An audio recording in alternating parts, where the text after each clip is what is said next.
Thank you very much. So in 2016, the US bank Wells Fargo was fined $185 million for opening accounts in their customers' names without the customers actually knowing about them. So in total, 1.5 million accounts were opened by bank employees on behalf of customers, with the customers just completely unaware of what was going on or that any accounts were being opened. And this was a bank that very much put people at the foreground of what they were all about. They said that our customers always come first. Now they've had this big fine and they have had to lay off around 5,500 employees. So what's all that got to do with my son's itchy jumpers? Okay, so my youngest son is on the autistic spectrum, and if any of you know people who are on the autistic spectrum, you'll know that they're often very sensitive to touch and other senses. And he's got a particular thing about itchy jumpers, especially ones with the labels in the back. And there's only one high street store where I can go and buy clothes for him, and it happens to be a high street store that hasn't got a particularly good reputation for the way it treats its people, putting it mildly. So I don't really like having to go and do my shopping there, but I know that if I go elsewhere, he won't be able to wear the jumpers. So very reluctantly, I go and buy my clothes for my son in this particular shop. Just like the employees at Wells Fargo, I'm making an ethical choice about what to do in a difficult situation. We all do it all the time. All of our decisions have an ethical dimension. And what I want to talk to you about today is about ethics and whether we need ethical organisations. Do they matter? Do purposeful and ethical leaders actually make a difference to our organisations and to our employees? And in particular, I want to focus on some of the research that we've just done for the CIPD on purposeful leadership. So I'm going to give you some of the results of that. The report was published a couple of months ago now. And then at the end, I want to also talk to you about meaningful work. And this is something that Peter has touched on in his talk when he said that purpose and meaning are very much at the heart of what employees want to get from their work. And so I want to say a few words about meaningful work and what is meaningful work and how you find it. And in among all that, a bit about barriers and enablers as well. And I'd like to get you all involved in the discussion. So at the end, I think I'd like to ask you to discuss in groups some questions that might have occurred to you, some issues out of some of the things that I've been talking about. But first of all, I think we could all think of some organisations that have got some very tarnished reputations in recent times because of their ethical behaviour. Can anybody name any that spring to mind? Anybody name any? Sports Direct. Sports Direct, yes, good. Any others? Amazon, yeah.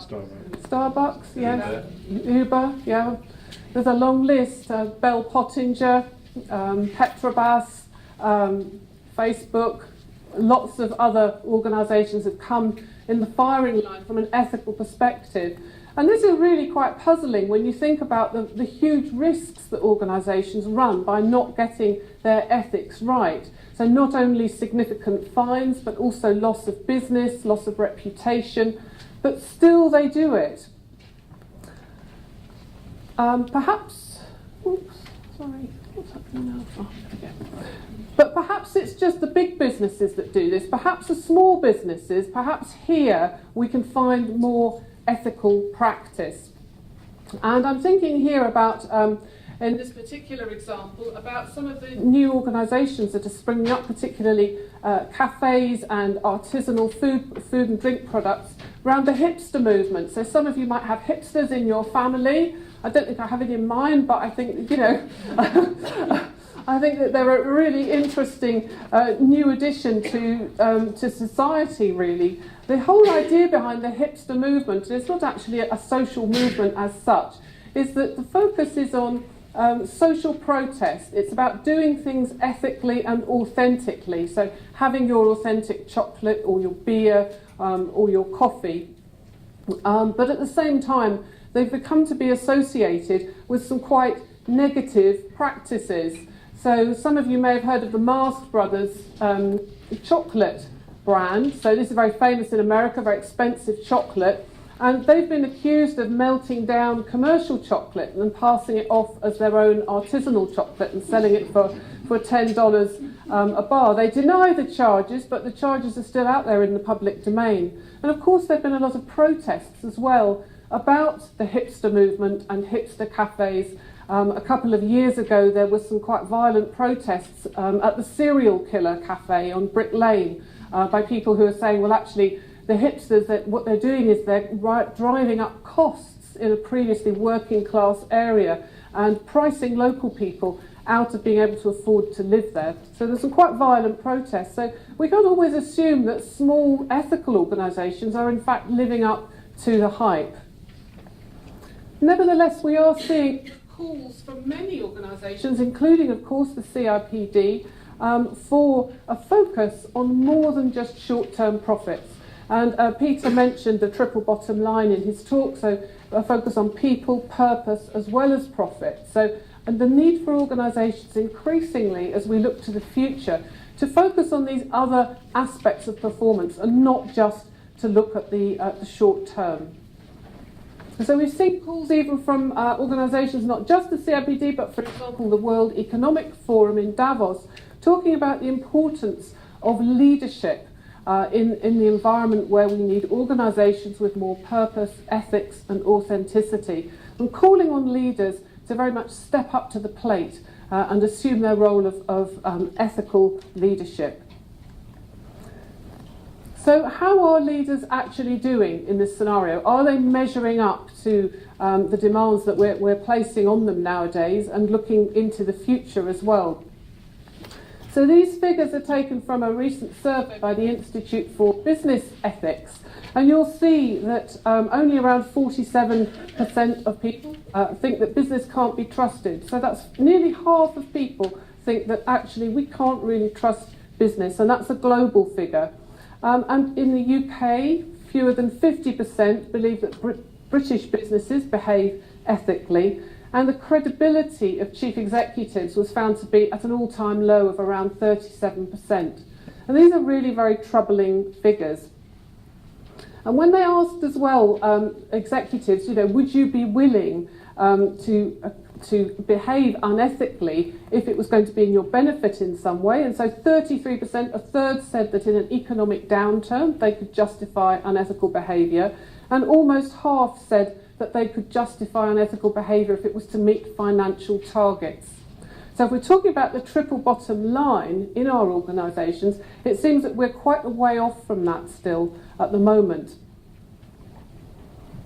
The survey also found that quite large numbers of employees had seen unethical behaviour at work, so around 41%.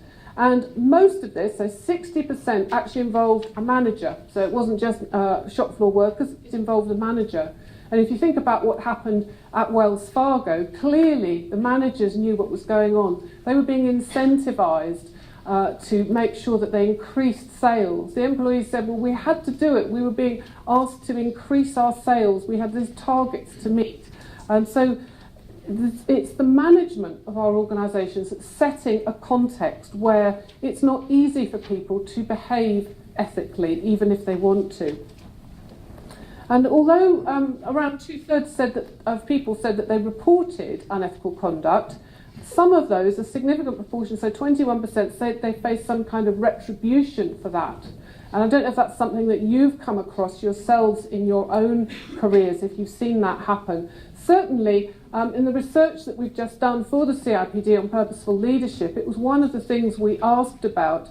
And we had some great stories from people about times when they wanted to try and raise an ethical issue, but weren't really given to feel that that was the right thing to do. So this is a quote here from someone in a public sector organisation, and really wanting to call out their colleague on some racial language that they were using in the meeting that they were in, but actually being made to feel afterwards, well, actually, I shouldn't have done that because it's just not culturally acceptable here.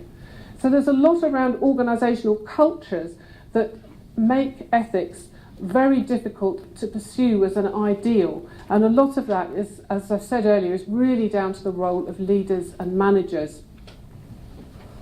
So in our own research, what we did was we tried to find out how many leaders and managers would describe themselves as purposeful. So the whole idea of purposeful leadership has very much emerged out of this need to meet the needs of the triple bottom line. So a purposeful leader is someone who has a vision for their team, sets a strong vision, is committed to a range of stakeholders, so isn't just focused on the bottom line, but a whole wide range of different stakeholders, and also has a strong sense of moral self. So what that means is that they take it very seriously, their own moral and ethical standpoint.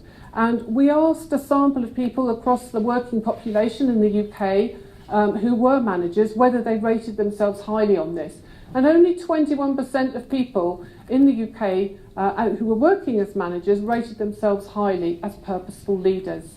And I find that figure quite troubling, and I think all of us did on the research team. In our case studies that we did, the figure was quite a bit higher, but looking across the general working population, it was only 21%.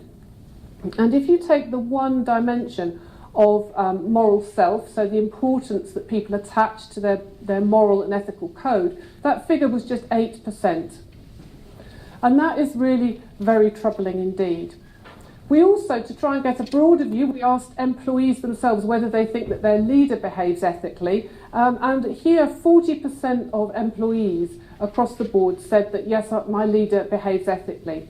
Now, as you can see straight away, that's less than half of employees feel that they have an ethical leader. Another thing that we looked at was whether people felt they fitted in with their employing organisation. So do I fit in here? Is there a good match between what matters to me and what matters to my employer? And here we found that only 45% of people said that their values fitted in. And I think it's quite important to bear these things in mind, because none of us leaves our ethical and moral standpoint behind when we walk through the door at work. The values we have at home, the kind of things we teach our children, these are very much the things that people bring with them into work as well. People said, well, I don't turn into somebody different when I walk in the door at work. I'm the same person. So it's very important to bear in mind these things really do matter to people. It matters to have an ethical, purposeful leader. So when we delved into our findings a little bit more, what we did was we asked people, is your leader ethical, and do you feel you fit in your organisation? And what we found here was that 32%, so it's almost a third, excuse me, said that they felt they were in an ethical void. So in other words, they felt that their leader was not behaving ethically and that they really didn't fit in their organisation.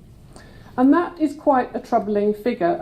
That figure varied a lot in individual organisations that we looked at, but this is looking across the board in all our case studies. So around a third of people. In some organisations, that was actually the majority of employees were falling into that box there. And we know by looking at our data and by talking to the people who took part in our research that if you are in that box there, if you are in this ethical void, you're much more likely to want to quit, you're much less likely to perform well, you're much less likely to be satisfied with your work. A whole host of negative outcomes are associated with that. And this very much fits in with the results of earlier research that's been done on ethics. So generally speaking, there's been a strong link found between feeling that you work in an ethical organisation for an ethical leader and feeling high levels of engagement, of well-being and performance. And I know that we're going to hear some more about well-being later on in the day. Equally, there's a strong link with dissatisfaction, behaving badly yourself. If you work in an unethical environment, you're going to feel pressured yourself to act in unethical ways. And that's also quite troubling. And our research similarly found when we looked at this, if you have an ethical leader, you're less likely to want to quit, you're more likely to behave, so engage in organisational citizenship behaviours. In other words, to go out of your way to help your organisation. And so you're more likely to find your organisation a friendly place to work. So all in all of these different findings from different sources point to the fact that actually having an ethical organisation is really important. And all the signs are that as we move to the future and we think about the future of work, this is only going to become more important rather than less. And Peter described in great detail in his presentation the changing viewpoints of the young generation coming through now in the workforce and the need that they have for feeling that they work for an organisation that has purpose, that offers meaning and behaves in an ethical and responsible way. So many of our organisations are going to have some really big challenges around these topics. Now, one of the key dilemmas, of course, with ethics is who is it ethical for? And this is a dilemma I had with buying clothes for my son. This is the dilemma that the Wells Fargo employees had in terms of how to behave in different situations. So are you being ethical for your employees, for your shareholders? Are you behaving ethically for your senior managers, towards your employees, and towards wider society?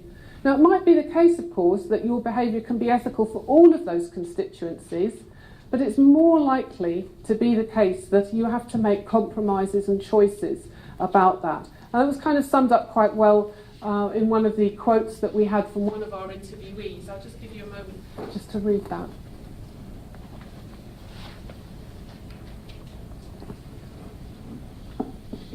So what this interviewee was saying was essentially, our organisation is really good at ethics around finance and avoiding fraud, but we're really not so good at caring for the environment and society. That is much harder for us to achieve.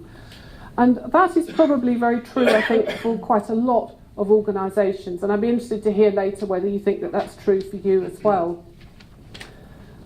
I think another facet of ethics that's important to bear in mind is that our own view of what is ethical is governed by the role and position that we are in ourselves in the organisation.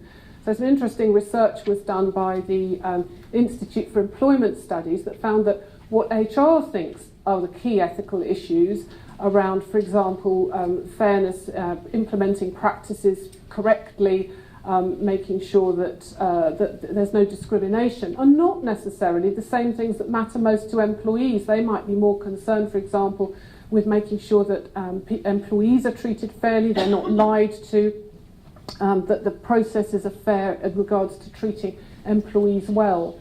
So where we sit in our organisation is going to govern what we think of as being ethical. So these are three quotes, all from people who worked in the same organisation. When we asked them, you know, who do you think this organisation takes into account most when it comes to ethical behaviour? So the first person said, well, obviously, you know, it's the employees, and then it's our service users. The second one says, well, actually, it's the service users, we're there for them. And the final one, who actually was a senior manager, said, well, of course, it's the senior managers who matter most, and we're the ones who make the decisions, so clearly we matter the most. And I think this kind of illustrates the fact that depending on where you sit, you're going to have a very different perspective on what matters most from an ethical perspective. And that's important to bear in mind for HR as we try and think about making sure our organisations are ethical for the future. So we tried to find out from our case study organisations what were the key factors that enabled the creation and sustaining of an ethical environment. And there were 5 factors really that came across in all of them as being the most important. So first and foremost was actually having policies in place. And I think Peter made an important point about the fact that we can have too many policies and they can be too complex and they can be too lengthy and too difficult to implement. But people, when we talk to them, really emphasised the point that it mattered to them to know that there were policies there around bullying and harassment and discrimination and so on, and that these set the tone for what the organisation actually expected people to do. And so you have a quote there in the middle, you know, there are programmes in place so to help people to know how we're supposed to behave. So that was the first thing. The second thing was the role of the senior leaders. And this was really important, and I don't know if this resonates with you in your own organisations. But there's a quote there from the police organisation that took part in our study. And this particular chief officer was very highly regarded by all the members of his force, both the civilian staff and the police officers.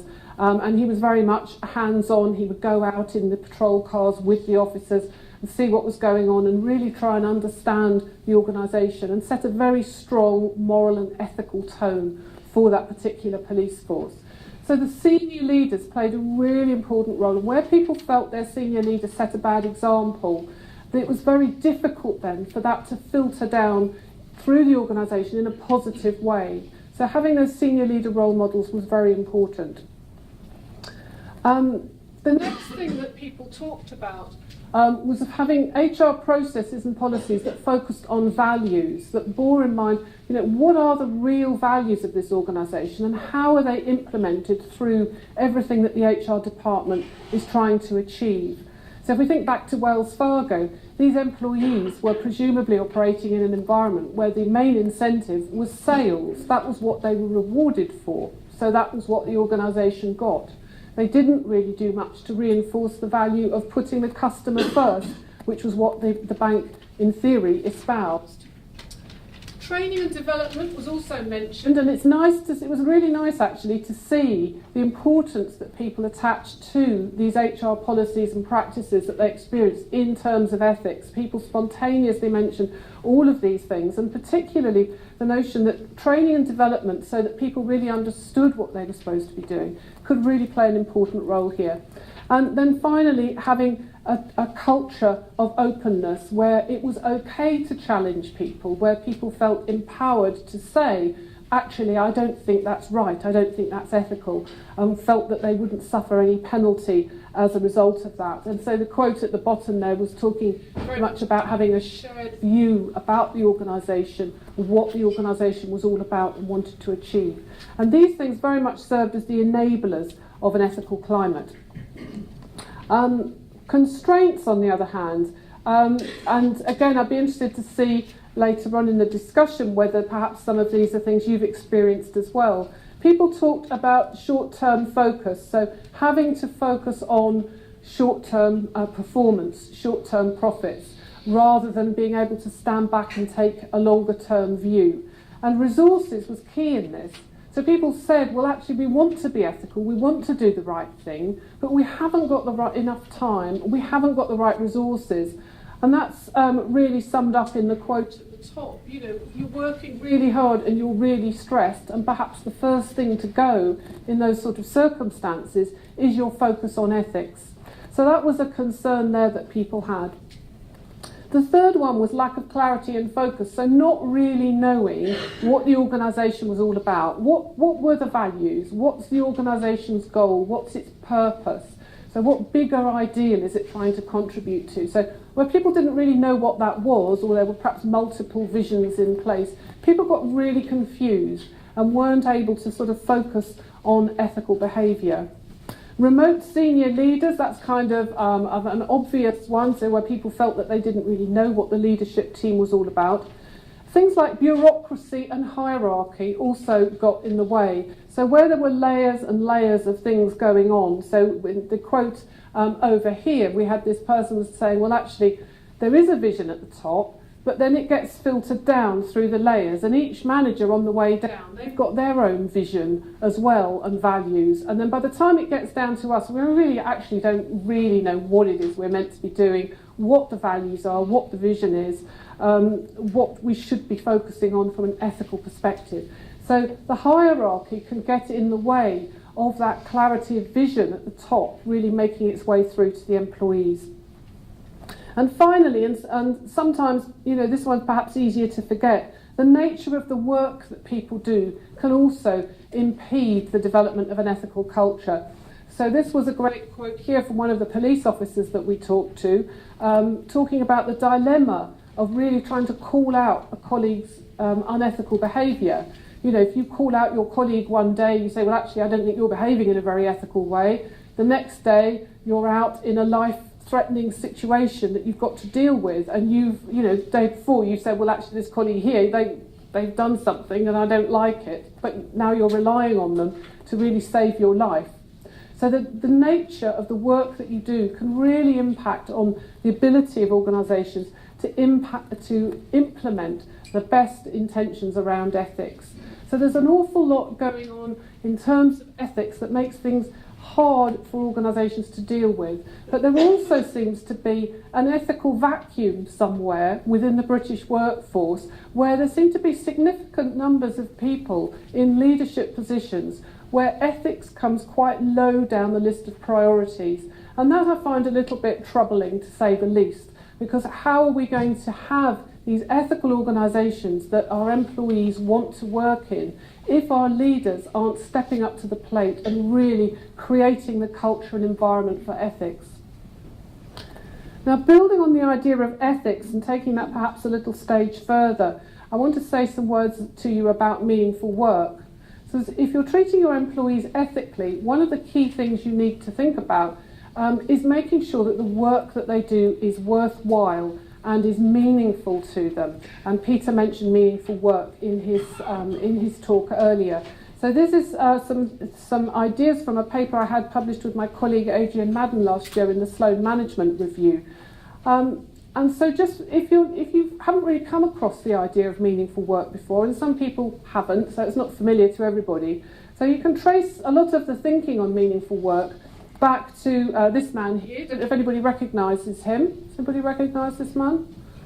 Okay. This is Viktor Frankl, who wrote Man's Search for Meaning, which is an absolutely phenomenal book, which I would strongly recommend everybody can read. It's quite a short book, but it's very powerful. It's about his experiences in the concentration camps during the Second World War.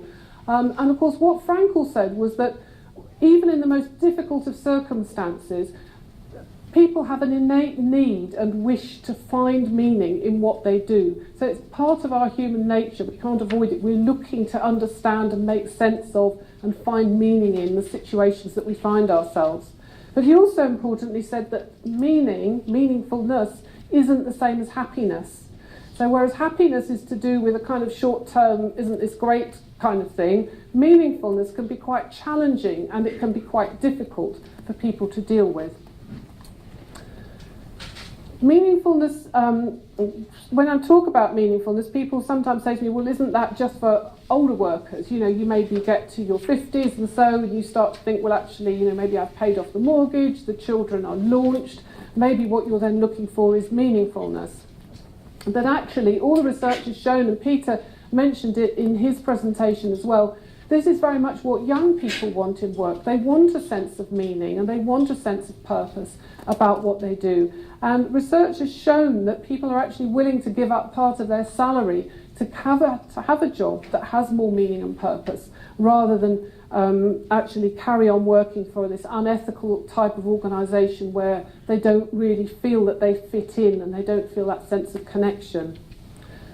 So in the research we did around meaningfulness, what we did was we went and talked to 135 people working in quite different types of jobs, and we asked them to tell us stories about times when they found their work meaningful and times when they found their work meaningless. And what we wanted to do was to really get an understanding of what is it that people actually look for in meaningfulness. What does it mean? How does it look day to day as people go about their jobs? And we found that there were some key things that came through about the stories that people told us.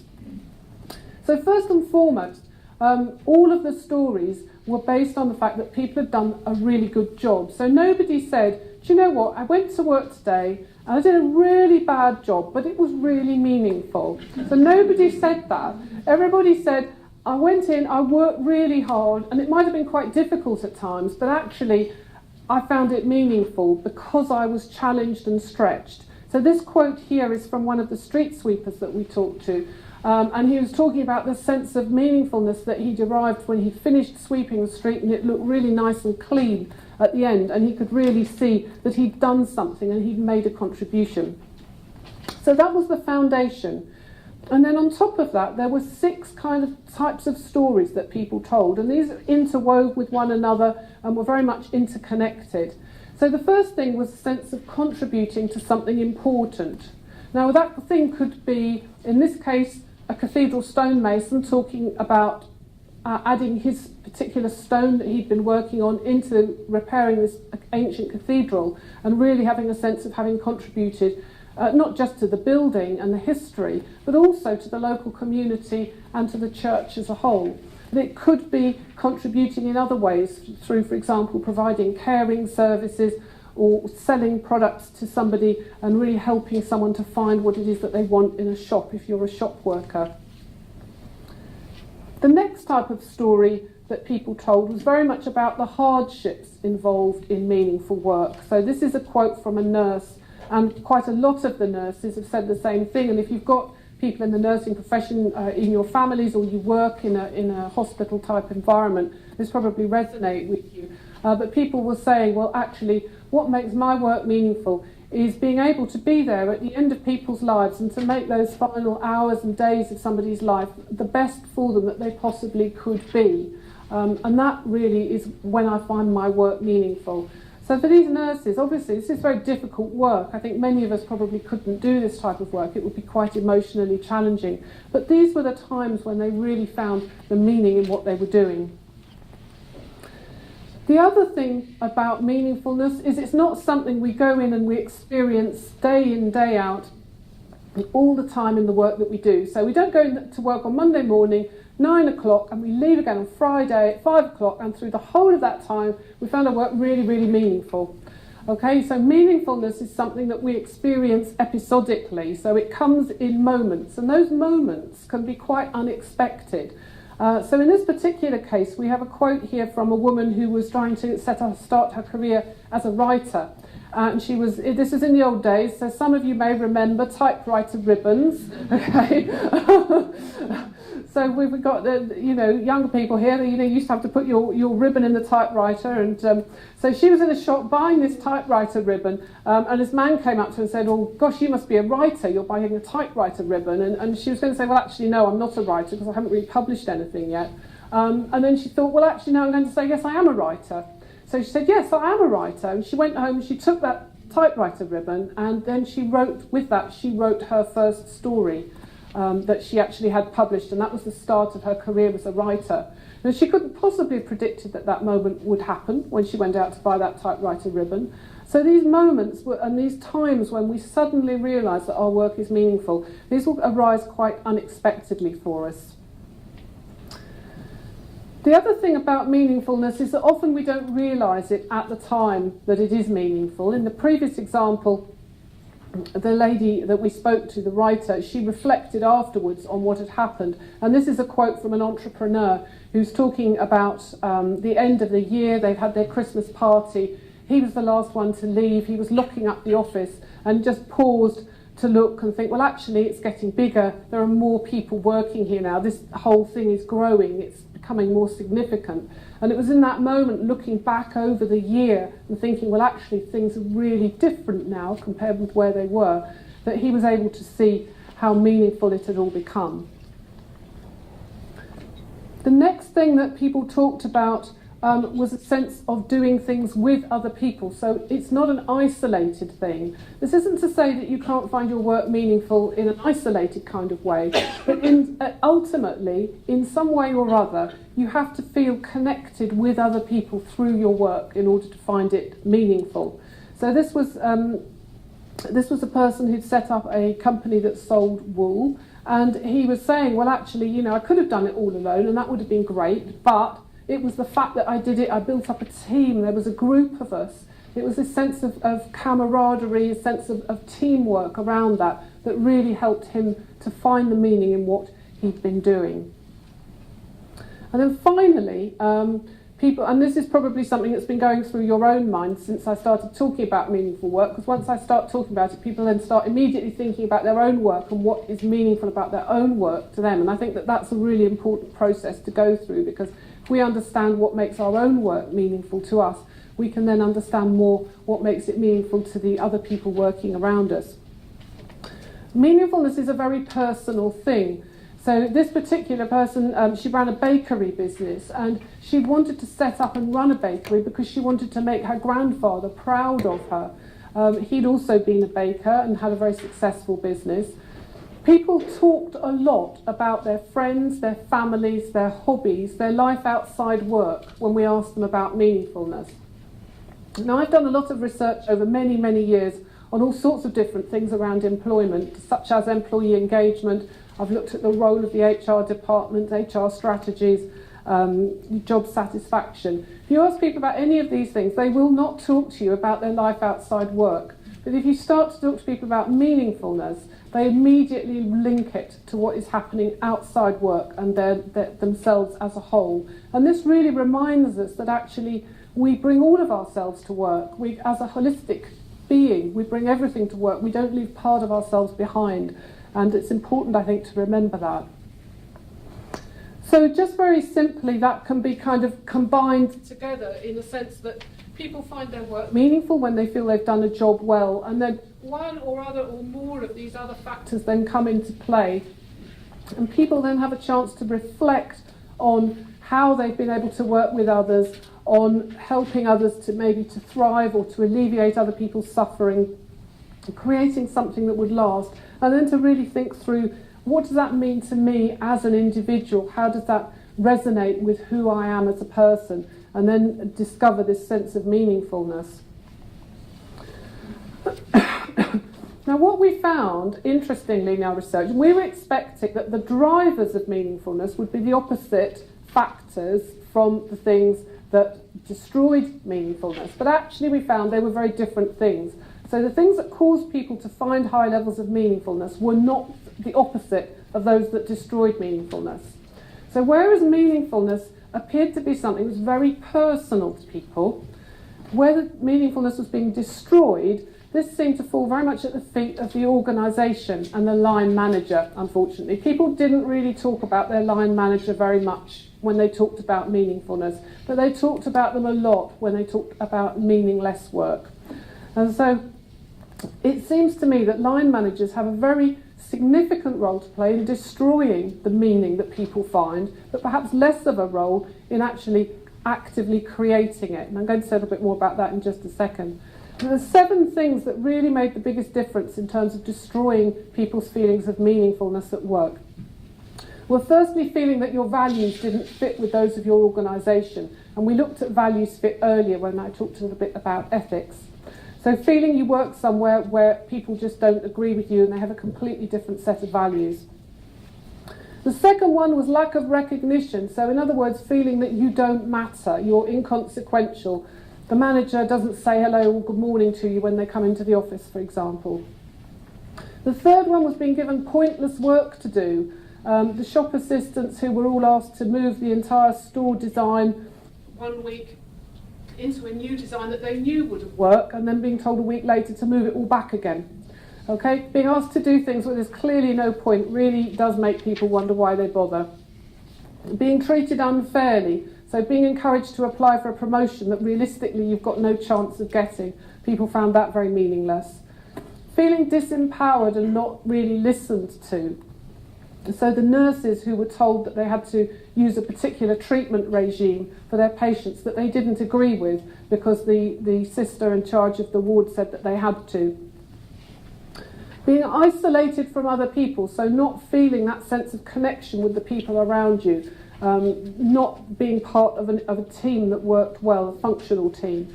And then finally, for those in particular types of jobs, such as, for example, the soldiers we talked to or the nurses, being placed at physical or emotional risk. So if you felt that you were placed at risk in some way, you were much less likely to find your work meaningful. So what can organisations do about this? Well, what we found is that actually, although organisations can't actively create a sense of meaningfulness for their employees, and that people have to find this for themselves, they can create a climate or an ecosystem that enables people to find their own sources of meaningfulness. And what I've found when I've worked with organisations on this is that often line managers and HR department think that the meaningfulness is being driven in different ways from actually the experience of the employees. There's often a mismatch between what HR and line managers think is going on and between that and what employees think is going on. So people can be helped to see the meaningfulness in their work in several different ways. So at an organisational level, if you've got an organisation with a strong sense of purpose and a strong sense of ethics at the cultural level, that can help you to find meaningfulness in your work. If you've got good relationships with your clients or your co-workers, so there's a bit of camaraderie, a bit of banter, the street sweepers we spoke to, really, there's a lot of banter going on the refuse trucks. That really helped them to find actually there's some enjoyment about work. Feeling that your job actually matters, that you're not doing a job that really isn't important at the end of the day was also important. But also thinking beyond the job itself to the actual individual tasks we ask people to do. I often think that in HR we've sort of abandoned job design. We've sort of forgotten about it and we're focusing on HR processes and practices, which are really important. But if you're an employee, the tasks that you do day in, day out as you perform your work are actually going to be, in a way, more significant to you in terms of how you feel about your work than what the HR policies are. So going right back to basics and thinking through what are the individual tasks that people are doing as part of their job. And then finally, if you can mesh all that together, you've then got a kind of sense of holistic meaningfulness that can arise for people. So creating an environment for meaningful work is a challenge for many organisations, and it's not something that should be done inauthentically. So this is something I talk a lot to organisations about. It's no good trying to say, oh, actually your work's really meaningful, isn't it? And getting people to say, oh, yes, it's really meaningful, but it actually really isn't, There's got to be some truth and ethics about it. So I feel like I've talked for far too long. So HR's tasks. So there's quite a lot here about things that maybe HR can think about for the future. And the first one is about accountability. We often hear about the need for HR to hold up a mirror to the organisation and see, well, actually, what is it that's going on that's ethical?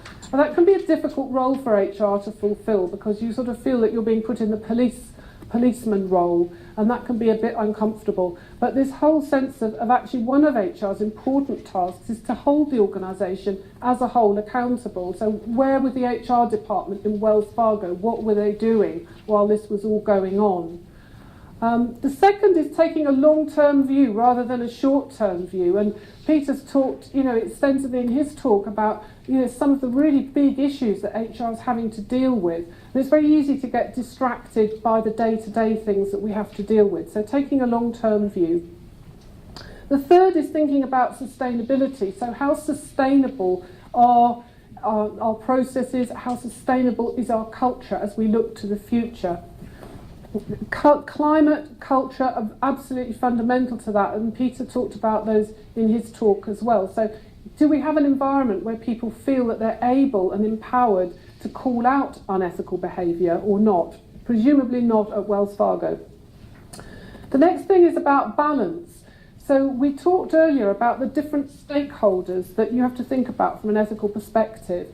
And I think if HR has had that conversation, even among the HR team, about, well, how do we care for the environment as an organisation? How do we care for wider society and our local community? What are we doing for our employees and our managers? And actually think through all of these different stakeholders that are relevant to your particular organisation. That's going to be really important, I think, in terms of getting a sustainable ethical approach. The next one is focusing on the importance of the role of the leader, and this has come across pretty much consistently in all of the research, not just the research that we've done, but also in other people's research. If you've not got your leaders behaving ethically and with purpose, how can the rest of the organisation follow? You've then got to think about values, and what are the values, and are they authentic? So the organisations that did this well had a very powerful culture built around authentically held values, but those that didn't really suffered from a lack of authenticity. Organisational democracy, also really important, enabling people to feel empowered to have a say and that their views matter. And finally, thinking through this whole thing about meaningfulness. Do people have meaningful work to do? Is this a meaningful organisation? Does it have a purpose? So there's quite a bit there to think about. So what I thought I'd do, because you've all been listening so patiently and kindly, I thought you might like to talk to each other a little bit now. So I wonder, maybe you can turn around and in groups of four turn to the people behind you or in front of you and just pick one of these questions that you particularly like, or it could be a completely different question. So what are the ethical dilemmas you're grappling with? These things are not straightforward. We never reach a point where it's all perfect. We're all grappling with dilemmas. So what are you particularly facing at the moment? The second, what actions have you seen HR take? What has worked really well to raise ethical standards? And maybe finally, what could HR do to foster meaningful work? If people aren't finding their work meaningful, what could you do about it? So take 10 minutes to please turn your chairs around, have a chat with each other, and we'll do some final question and answer at the end then. Thank you.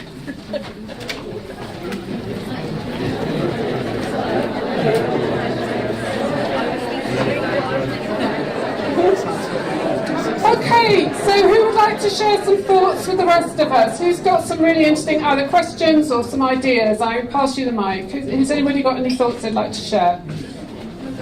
Yeah, thank you.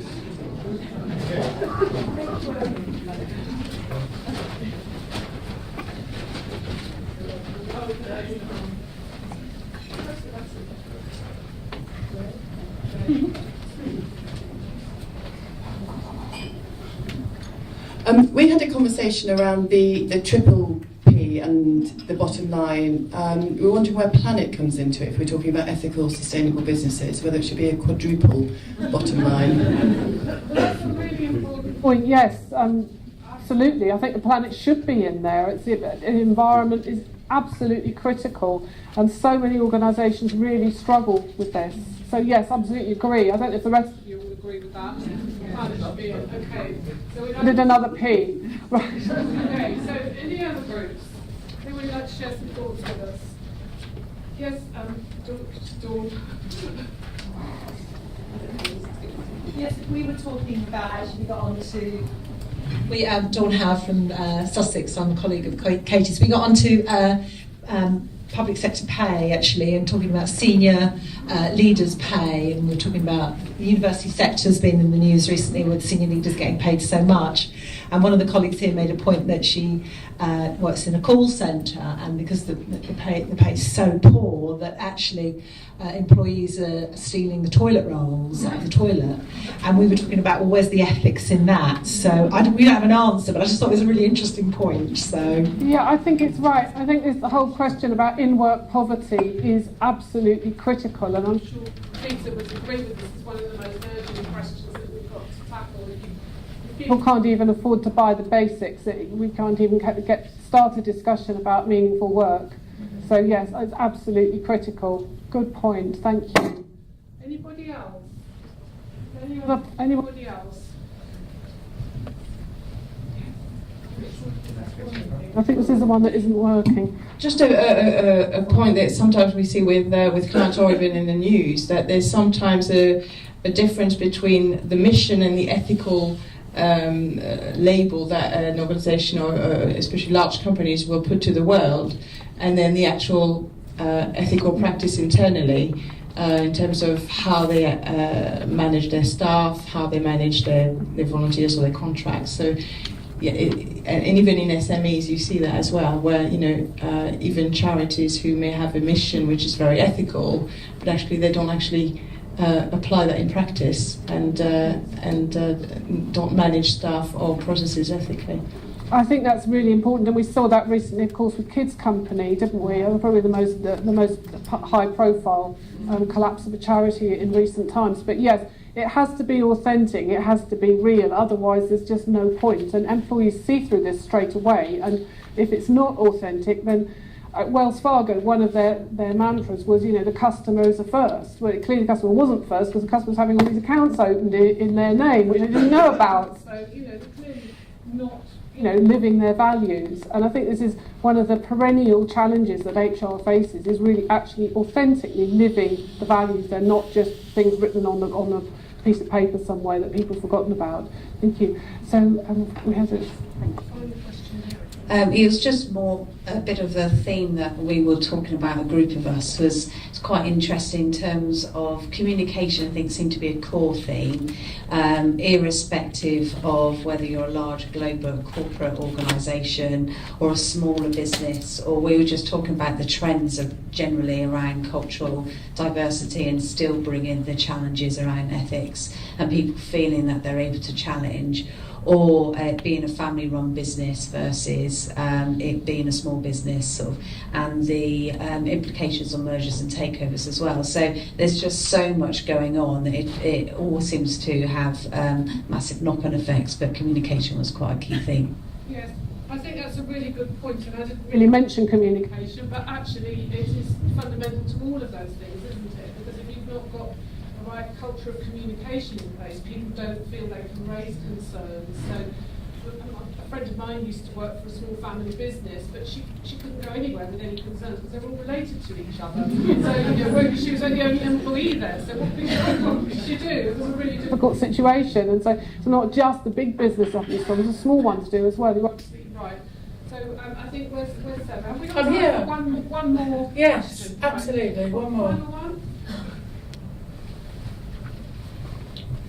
Hello, I'm Diane. It wasn't so much a discussion, but something that occurred to me, how trying to act ethically and for the good of employees sometimes doesn't always stack up with some of our employment law. If I'm talking particularly about 2P transfers and mergers was mentioned there. What staff have to do, whether or not they're 2P'd or not, is not always what's best for them or how they would like the situation to play out. So that's often a bit of a dilemma for us. Yes, and I mean, in an ideal world, there would be a nice close alignment between the legal framework and the ethical framework, so that if you were treating employees legally, you were also treating them ethically. But as you say, that's not always the case, and that creates very real dilemmas. And obviously, the legal framework has to be put first, because if you're breaking the law in the way you're treating your employees, that's going to cause disaster for the company. But at the same time, trying to manage that sort of carefully, to treat them ethically as you can within the balance of the situation is hugely problematic. You're absolutely right. Sometimes we find some good workarounds.